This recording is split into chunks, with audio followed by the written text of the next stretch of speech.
అందరికీ నమస్కారం. నిత్య విద్యార్థి యూట్యూబ్ ఛానల్కు స్వాగతం సుస్వాగతం మిత్రులారా. ఈరోజు మరో కథతో మీ ముందుకు వచ్చాను.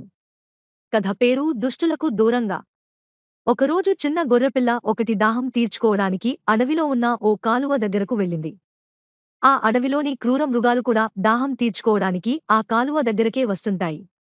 గొర్రెపిల్ల భయపడుతూనే గబగబా నీళ్లు తాగడం మొదలుపెట్టింది. దానికంటే ముందే అక్కడకు వచ్చిన ఓ నక్క కొద్ది దూరంలో నీళ్లు తాగుతోంది. కంగారులో గొర్రెపిల్ల నక్కను గమనించలేదు. ఒంటరిగా ఉన్న గొర్రెపిల్లను చూడగానే నక్క గట్టిగా, ఏయ్ ఆగు! నేను తాగే నీళ్లన్నీ పాడవుతున్నాయి అని అరిచింది.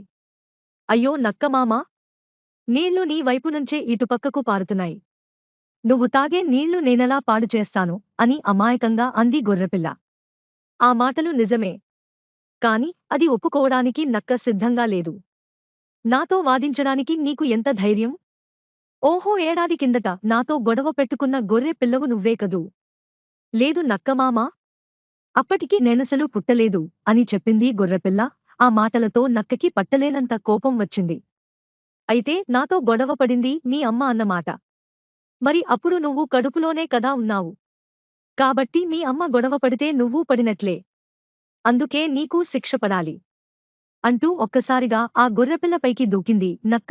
పారిపోయే అవకాశం లేక నక్క చేతిలోనే చనిపోయింది గొర్రెపిల్ల. ఈ కథ వల్ల మనం తెలుసుకోవాల్సిన నీతి ఏమిటంటే మూర్ఖులు, దుష్టులతో అనవసర ప్రసంగాలు చేయకూడదు. వారికి వీలైనంత దూరంగా ఉండాలి. చూస్తూనే ఉండండి నిత్య విద్యార్థి యూట్యూబ్ ఛానల్ మీ ముందుకు వస్తాను.